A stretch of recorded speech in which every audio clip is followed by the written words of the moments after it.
Hello and welcome back to the A to Z of Football podcast. I'm Alex the A. I'm with Zach the Z. And we are back once more in the studio, but this time the mics are on. They're working. The mics are on, the headphones are on, the camera angles and the quality is getting better and better every single time. Do you want to just say a quick hello to the camera angles like you did last time? Hello, camera angles. All right. Hello. And obviously to our main one up there.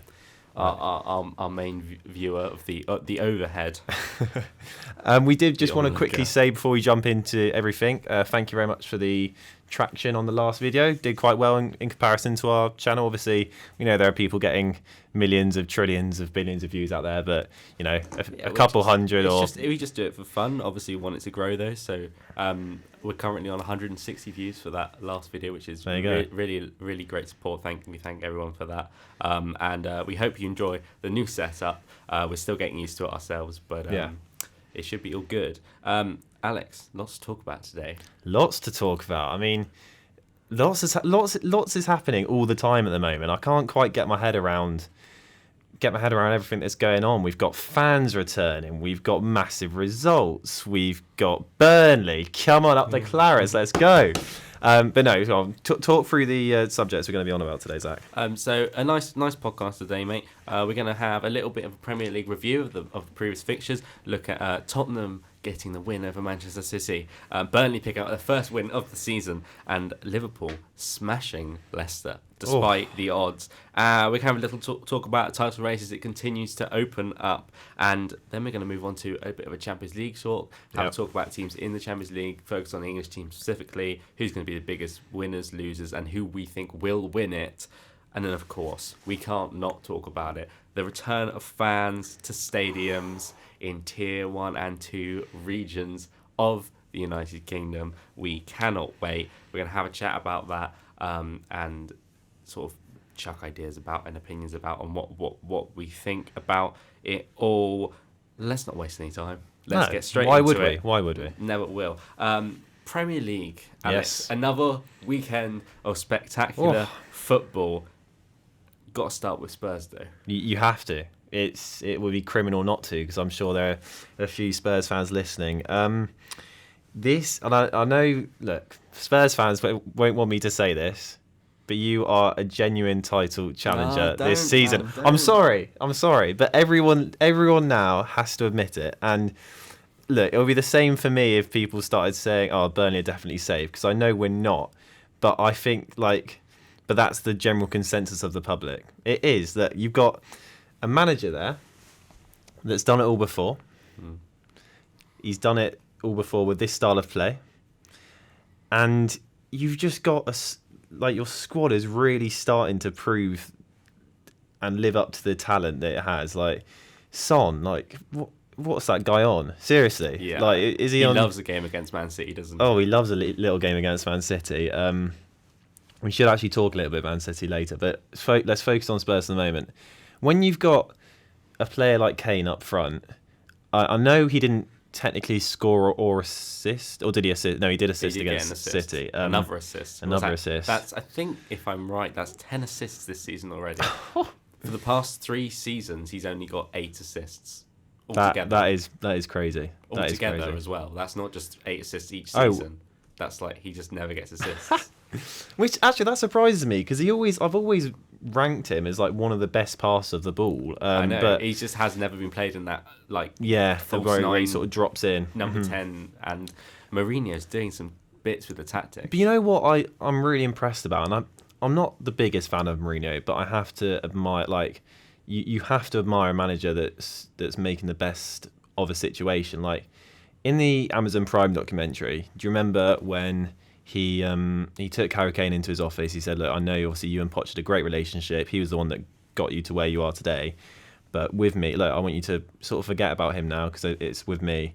And with me, you're going to go to new heights." If I remember rightly, he said, "I'm going to make you explode." There you go. He's going to make him explode. I made him Italian then. Don't know why. But you're going to explode there.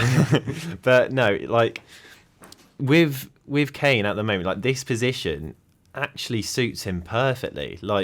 It's down to the ground. He picks up, because he's so strong and got such a good touch. He gets it on that halfway line or wherever he is, and he usually turns, and because he's got both feet are brilliant, he can just ping it anywhere. Like, and you know what, as well, he's just, I say he's at the peak of his maturity as well now. Like, he's reached that level of maturity. Not that I don't think he ever lacked it, but just every single passage of play is so intelligent. Wouldn't you agree? Like, he's just like you know, when you're screaming at players like, put it wide, or you know, and they don't do it, and you just end up like screaming at the TV and chucking the remote around. Like, every time with Kane, you're like, put it wide, he'll put it wide to a T. Every time you say like drive, he'll drive. Like, there was actually an interesting analysis done by Jamie Carragher on the Sky Sports Centre, if you watched the game.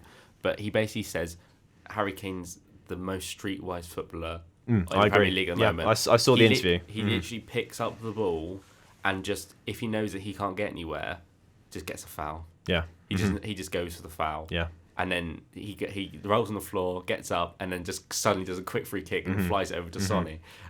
So he's incredible. I never really thought Harry Kane had a peak because he came in really strong. He's sort of always been strong. Yeah. But I think it took having a world-class manager like Jose Mourinho just to come in, change it up, say, look, why don't you try and do this a bit differently? And yeah, he's incredible. If Son, Kane, Højbjerg, Lloris don't really have many problems this season in terms of injuries, there's no reason why we can't be challenging the whole time. Yeah, I agree with that. And you know what? I have to eat my words a little, because Mourinho at United, I thought he was not only finished at United, but finished as a manager towards the end of that stint, because he just looked so drained, so deflated. I think that's more Man United though than there you go. But even so, like, for the first few months at Tottenham, he showed signs of that. But somehow, like, through the summer, he's signed the right players. He's got the right system working, and you know, like, he's reaping the benefits of that. And you have to applaud them for it. And although he won't want to admit it, and I know Spurs fans won't want to admit it, you are a team looking very comfortable, not looking like you're going to have... I mean, obviously, we're only in the first of those run of 6-7 games that you were talking about. Have a tough set of fixtures. You know what? Like, Mourinho knows those games down to a T. He manages... Like, that's what he's known for in his career, managing these big games. So, I mean, you're in a fantastic position. Chelsea at Stamford Bridge on Sunday. Is it Sunday? Is it? That is the game. I cannot wait. I actually cannot wait, because Chelsea also in good form as well, not conceding many. It's the game out of the hard fixtures that worries me the most, because Chelsea are normally kind of a difficult side for Tottenham to beat anyway. We don't have a lot of history of beating them, consecutively. Stamford Bridge, we never win at Stamford Bridge. Yeah. I think we have like once or twice. Well, you won 3-1, was it 2 years ago now, with on the Poch? But I don't have... That's basically the only memory I have of winning at Stamford Bridge. Yeah. I don't think we had for like decades before that. I always go into the game against Chelsea kind of expecting not to win. And I don't know... I kind of feel the same now, because it's just part of my mentality as a Spurs fan. Yeah. There's no reason why we can't win it. I'd be happy to just get a result out of it, though, because it is the hardest game out there. I think at the moment you're looking at all the teams around you. I mean, obviously Liverpool are doing well, but got the load of injuries, so it's probably a good time to play them. You've just played Man City, and I mean, we'll just talk about that in a second, but looked poor. Man City looked poor. You probably made them look poor, but similarly, you expect more from them. Arsenal obviously are in a dire state at the moment, and you're playing them soon, which is probably a good time. Did you see on the the fixtures website, it goes green, amber, or red for how difficult the fixture is. Red being difficult, green being easy. For Arsenal, when it said Tottenham, it was like dark red. It was like, it's a really difficult game for Arsenal. For us, it was like easy. Oh no!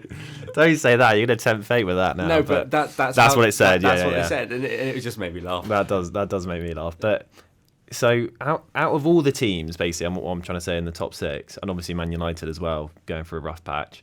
Chelsea are the team that are looking good, and also surprisingly seem to have sorted that defence out, which I didn't expect to happen.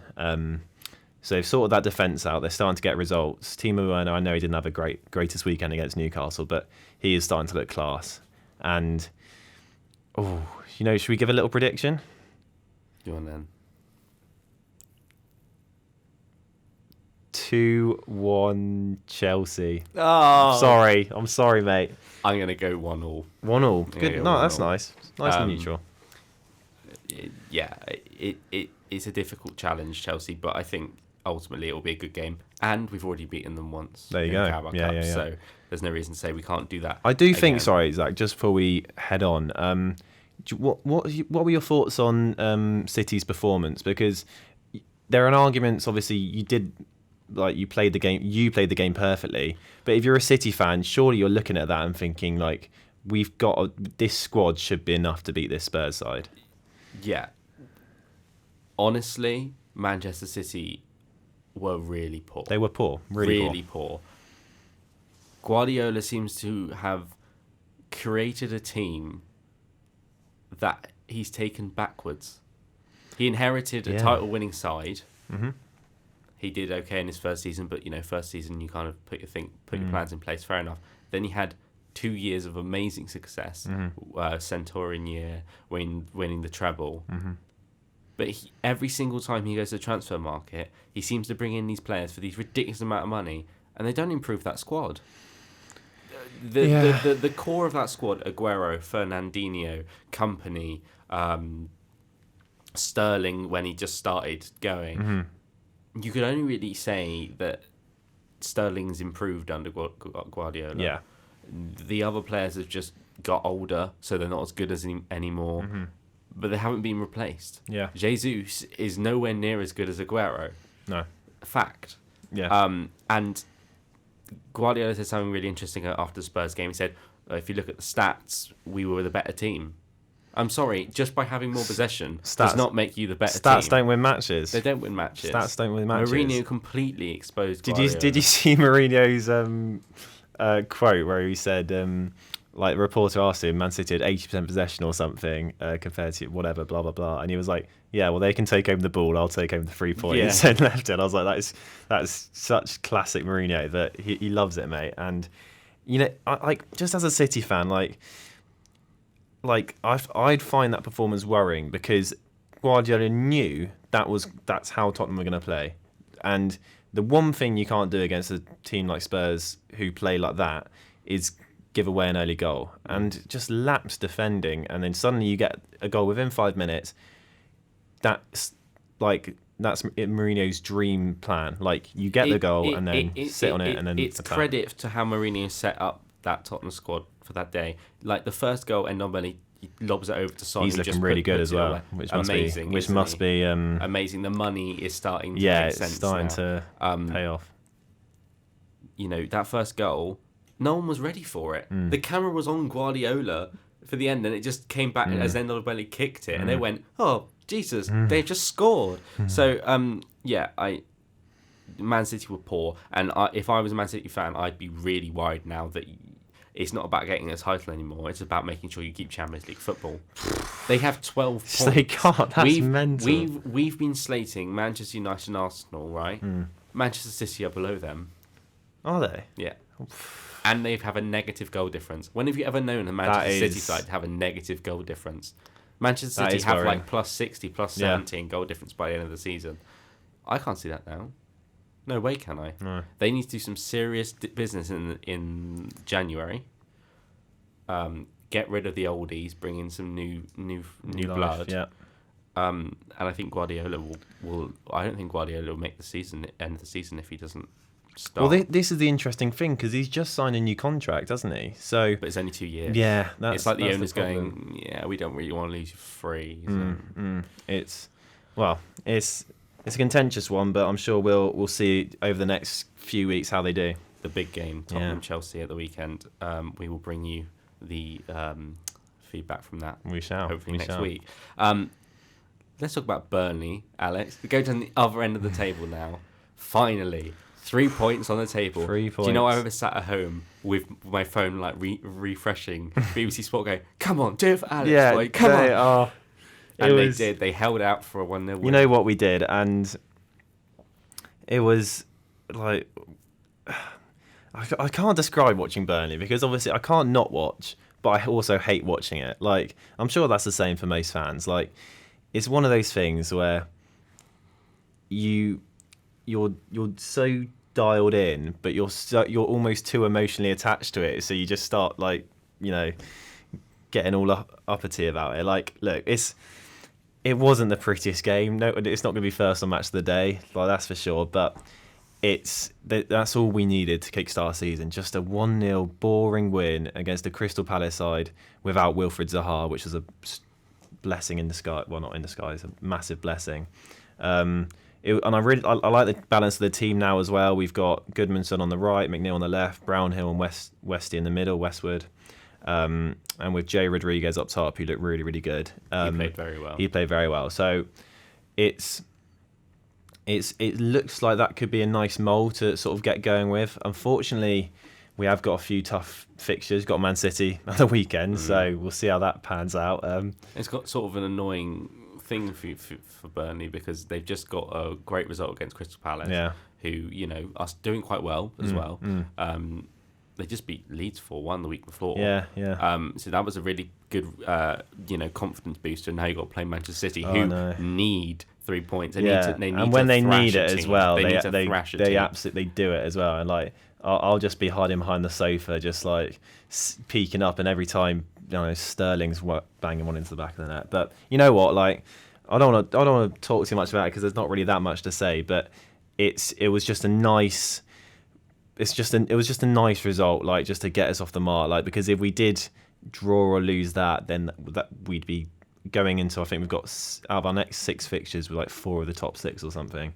So we genuinely needed that, because if we were going into these 4 games with no points, with 2 points but no points from the Crystal Palace game, like it would really be quite scary, and it could get embarrassing. But I feel that result would just give us confidence. Be like, yep, back to ourselves, and then we can push on. But you know, out the relegation zone. So they're a positive COVID, if you're gonna cancel the season, do it right now, and then then Spurs will be champions. COVID come back with a vengeance. Then Spurs will be champions. Then Burnley will be staying up. So brilliant, the only team to win the Premier League on 20 points. Mate, you'll take it and run.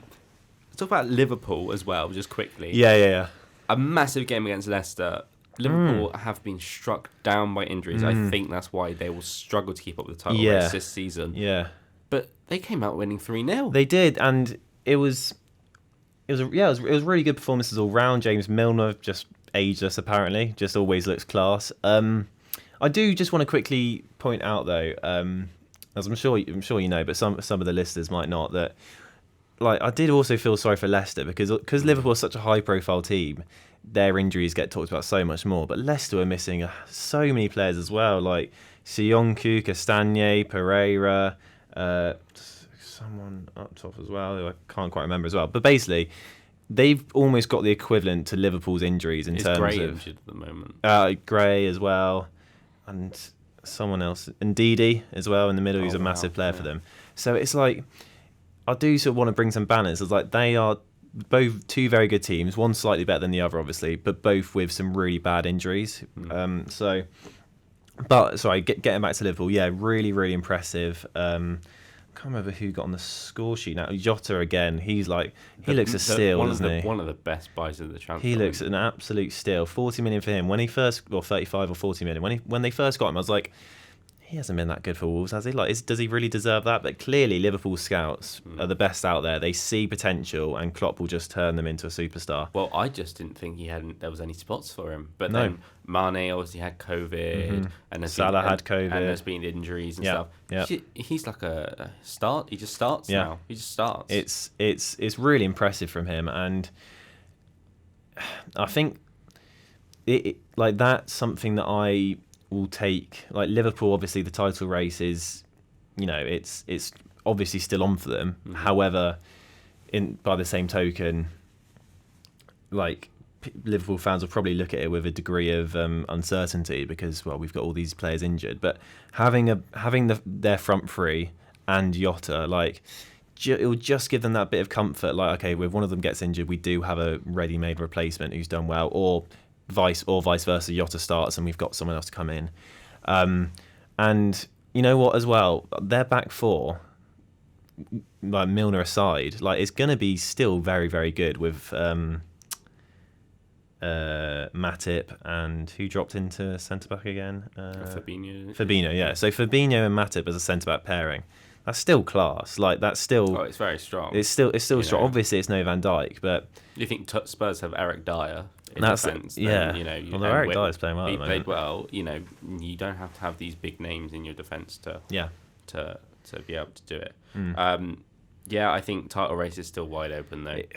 I mean, it has to be. Oh yeah, like there's no question about it. But I really love the fact though that some of these big teams, obviously not Tottenham or Chelsea, but some of these big teams are not very good because we could potentially see a top four which doesn't include Manchester United, doesn't include Manchester City, doesn't include Arsenal. Well, they haven't been in it for 4 years anyway, so I wouldn't really. Yeah, but they're not even in talking. No, I agree. So,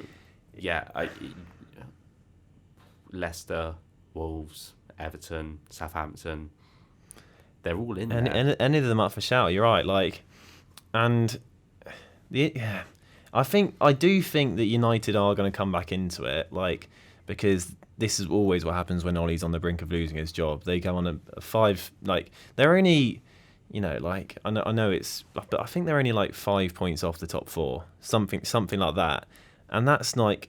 In 4 games, they could be in it. Like it's still so early in the season, so I'm not discounting United. I think Arsenal, if they are going to challenge for the top 4, really need to pull their socks up and get going quick because. Well, interesting thing about Arsenal, they actually had 4 more points under Emery last season at this stage. Oh, there you go. And Emery got sacked. Well, there you go. That sort of says it all, doesn't it? Not saying Arteta should get sacked, by the way. No. I think Arteta's a very good manager. I think. But I mean, it's not Arteta's fault that Pepe goes to headbutt someone, is it? Like outrageous, wasn't it? Absolutely outrageous. I'm just like, you're a professional footballer, like, and there's VAR. Yeah. There's literally screen like cameras which will show you how much of an idiot you are, but you still like.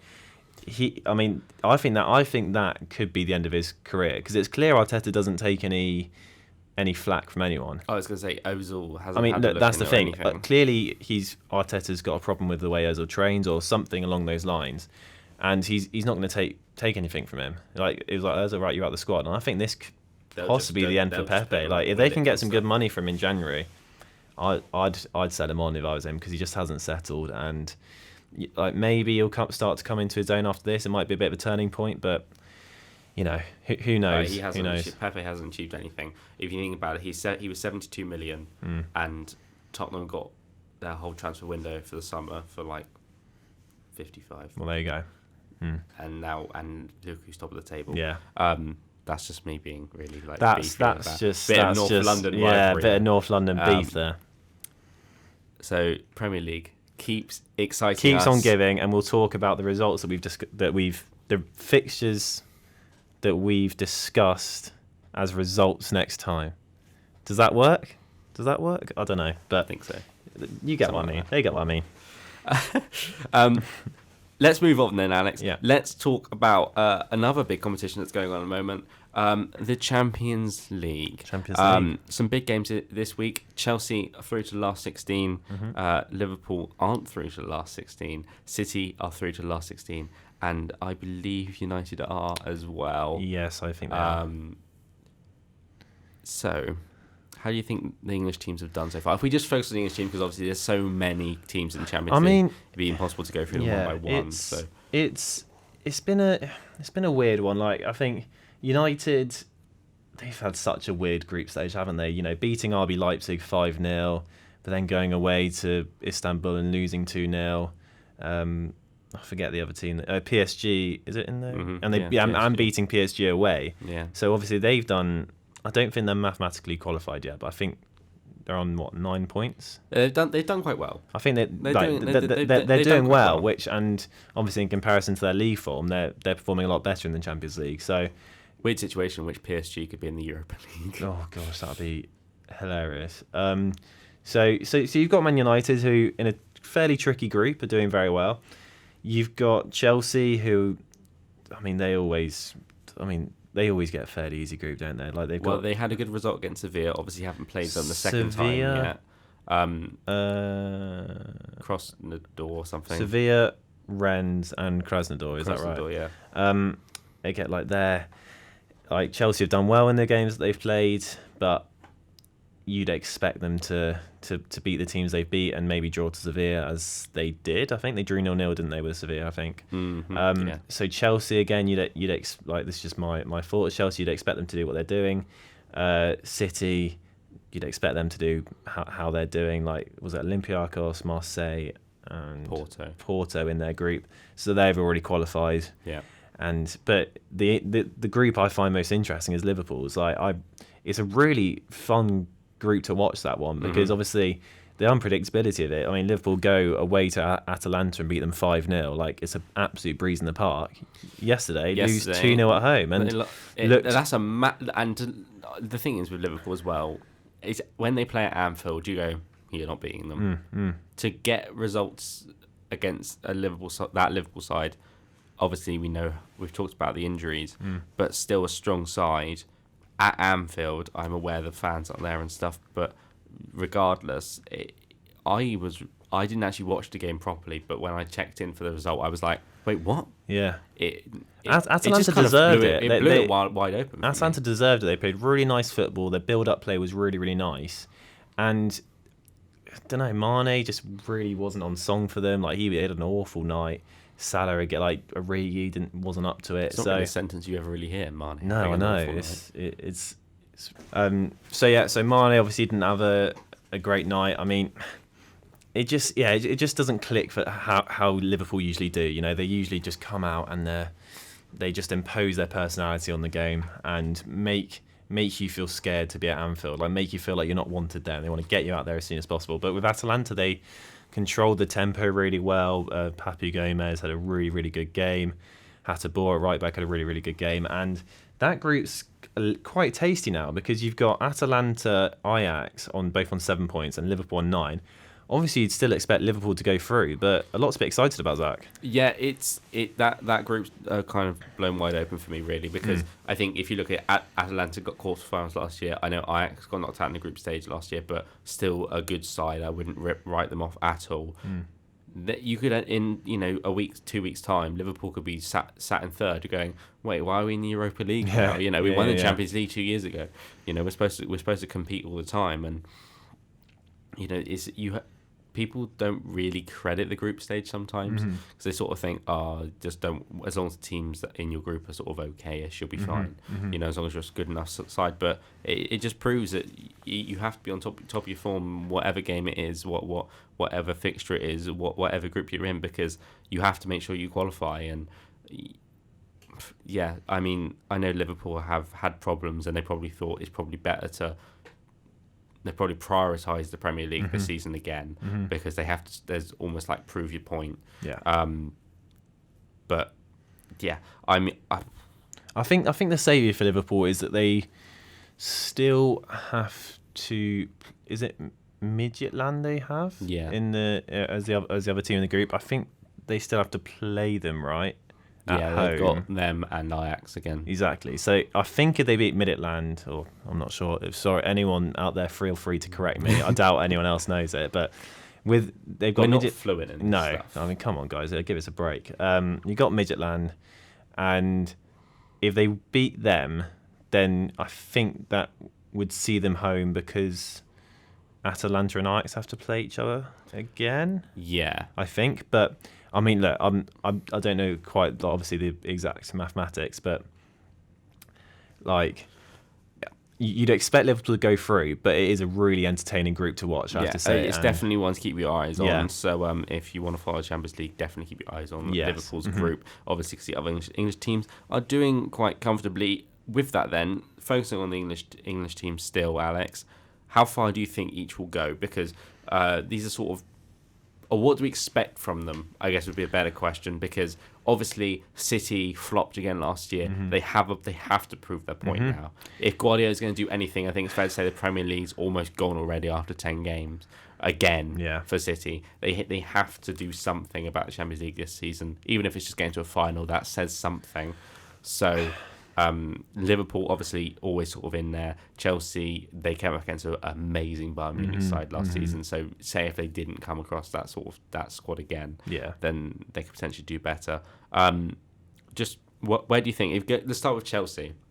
How far do you think Chelsea should get? Chelsea for me is still this Chelsea side are still too inexperienced to do anything in the Champions League, in my opinion.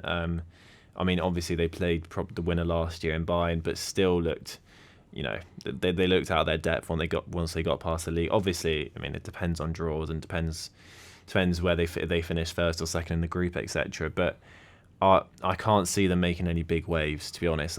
Maybe they might push to a quarters, but I think once they get to the quarters and up against some stiff opposition, especially over 2 legs, like it should be by then, I don't think they'll have enough to really impose themselves. I think Liverpool, I mean, obviously that we all know how good Liverpool are in this competition. Usually when they're in it, they perform, and I'd expect them to do so again once they get injured players back, like they will do by that time.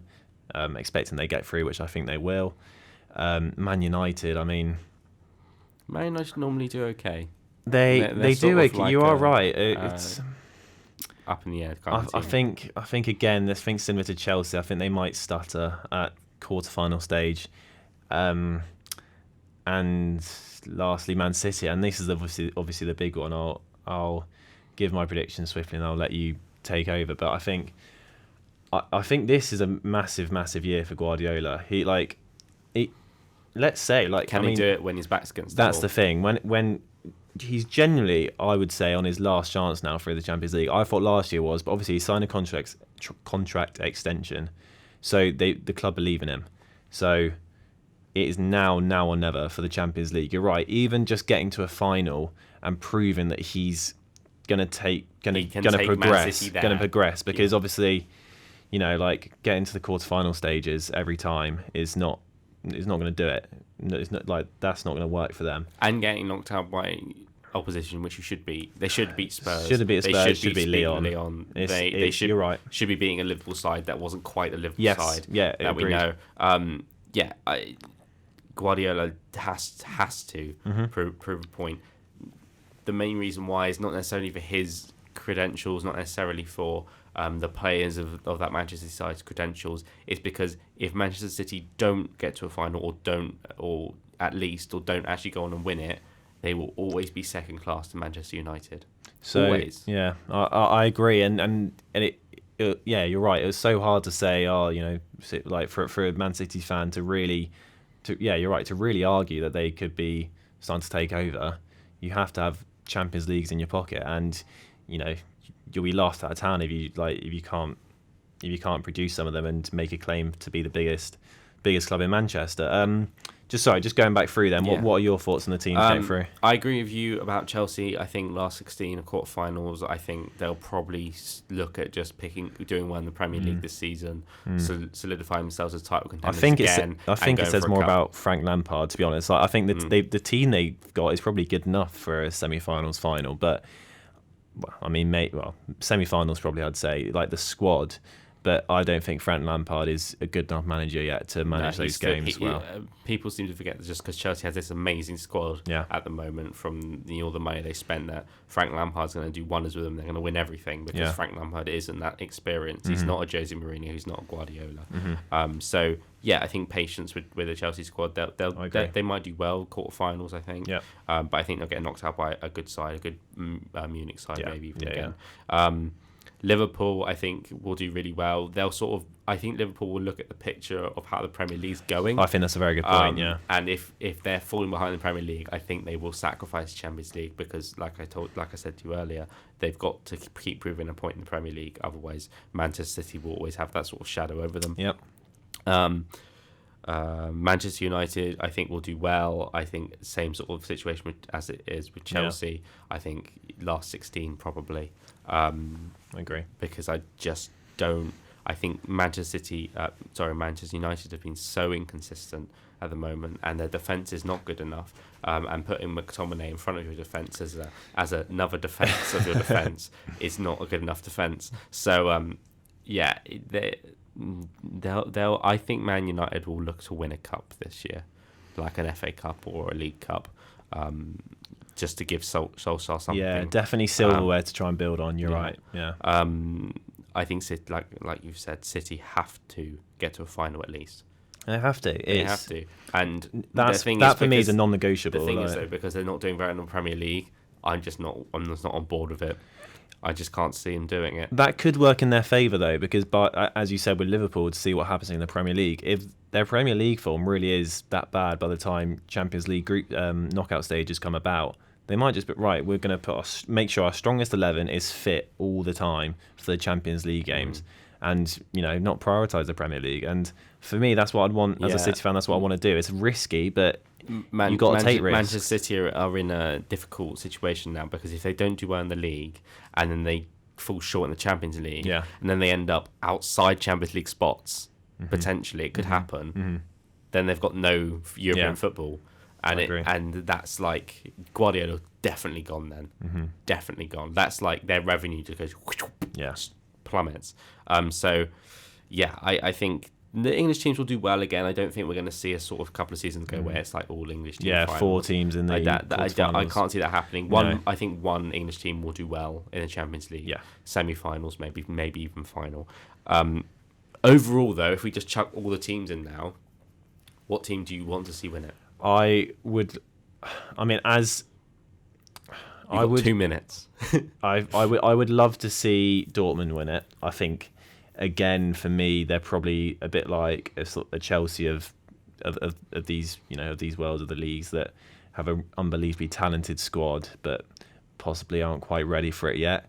I would like to see a Man City or a Liverpool go for, because it is fun. I mean, I'm not sure what it's like as a top 6 rival, but for me, not sort of having a neutral view of it all, it is fun having English teams get further. Like it is, like it gives me that bit more of a buzz about it. But that's what I would say on that. Like so team I would really love to win, even more than English teams, would be Dortmund. But I'd like to see a Liverpool get far again, as they do. How about you? I think I'd like to see Barcelona try,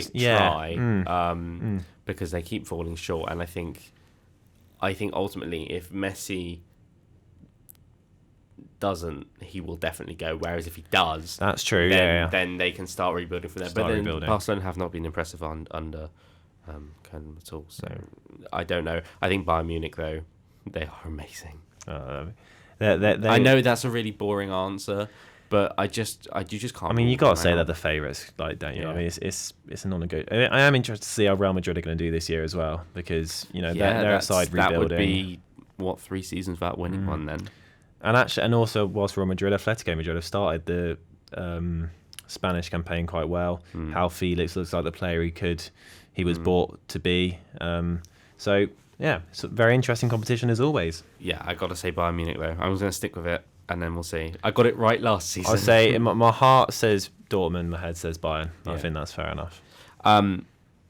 Right, Alex, we have to talk about this. Fans are back in the stadiums. It's been such a long time coming. Imagine sitting here, like, we started doing this during lockdown, but we're at games February, and we're now, and like you wouldn't think 8 months down the line, 9 months down the line, we were talking about fans finally returning after 8-9 months. Like it's been sad. It's been a really long time coming. I think we've got to admit it's not going to be the same for the people that do manage to get tickets and do go, but it's a start and it's progress, and like we've almost come full circle on this podcast now, haven't we? Because we started this at the very start of the first lockdown in March. Yeah. And we started this with the ambition of talking about football, keeping it in people's lives when it wasn't here. And I now the fans are back in there again, and it is just amazing. Just set out the government guidelines that they've said. 2,000 fans for tier 2. Tier 2, yeah. Sorry, tier 3, tier 1. Fucking, I don't know. No, tier 2. No, tier 2. And then 4,000 fans for tier 1. Yeah, there you go. In the end. There you go. Unfortunately, Bristol. I mean, I would have loved to have gone to a Rovers or a City game. Unfortunately, Bristol is tier 3, which is a great help. But no, it is really nice to have a bit of movement on it, because it has been such a long time. It's been such a long time since fans have been allowed into stadiums, and just even if it is just a few people social distance, like just having that, just the noise, the warmth, and just some real noise it must for players just mean the world of difference, or you'd hope it does anyway. And the really great thing is it'll be the hardcore fans that are in the stadiums. I'd hope so. So they're going to be critical, they're going to be pushing, they're going to be calling the shots all the time. And I genuinely think we will. I mean, we even saw at the start of this season there was loads of goals. There was we kind of just like a training match in some of these games. I think now we start seeing it revert back into the sort of football that we remember, the sort of games we remember, a bit more predictable maybe. But with also that moments of excitement, those moments of joy. I'm really interested to see what it'll be like watching the games in the next couple of weeks and seeing the difference there. And seeing people in I haven't actually looked at the up the ticket prices. Oh, I hope not. I mean, I wouldn't be surprised, but yeah, you'd hope not. I mean, obviously, Premier League, they'll do it. Yeah, they would, wouldn't they? Like, I think there were 10 teams today that are 10 Premier League teams anyway. Sorry, that are allowed fans back in. I think London is a tier 2 zone, so I think they're allowed up to 2,000 fans. There's obviously in massive stadiums like Stamford Bridge, obviously the Tottenham Hotspur Stadium, Arsenal. That'll look so weird having one fan in there. Interesting little fact for our viewers: the first week back, it's a North London derby. Oh my at Tottenham Hotspur Stadium. That is going to be. And fans are allowed access. Ooh. That's a really good game to get back into, isn't it? That should be a bit spicy. It's almost like they knew. So obviously only half the teams have access. The other half are in tier 3 areas, but we're sort of used to it now, I think. So it won't be too much. It'll just be really nice to see some happy faces. Like when you go on BBC Sport website or wherever you go on a Saturday, and there are pictures of fans going to stay like. It just gives you that bit of hope that it is this whole nightmare is slowly creeping to a close with vaccines being announced and coming back. It is slowly step by step getting there. I don't think we should everyone obviously remain vigilant and remain like we are still in tier 3 a lot of places. Do as you do. Do as you told. Like it's going to be still. Like it's going to be a long time before we get full stadiums. I think that's fair to say, but it's just nice that they've prioritized football. And I did a thing about I did a little news clip today. I mean, you know about this, Zach, but for the people at home, I did a little news clip today about how sports going to sports matches contributes so much for mental health. It's a massive part of people's weeks. Going to watch their beloved football team, and for so long people haven't been able to do that. And I know obviously still the majority won't be able to, but hopefully it gives comfort to them knowing that other people are and other people will, and it will not be that long for that person sitting at home thinking it won't happen, because it will. And I know that I got a bit wet, but I think it is really important. That, no, mate, you make a really valid point. I think people need to be reminded sometimes. I think it is true. A lot of people have stuff, and a lot of people are dealing with the anxiety of lockdowns and the mental health issues that come with it. And there's just the prospect of maybe just the small opportunity of being one of those 2,000 or one of those 4,000 that can just stand in their so-called home of their team and just sing when the Spurs go marching in, just because they have been waiting months and months to do it. Yeah, it will be elation for every single person there. And, I think you'll even see different fans of different teams come together and just sing out in unison like it's an England match. I'd hope so, because think how many people's lives revolve around either that or the rivalry will be worse. We'll find out in due course. But it is it's just a nice step, because obviously a little while ago that picture came out, didn't it?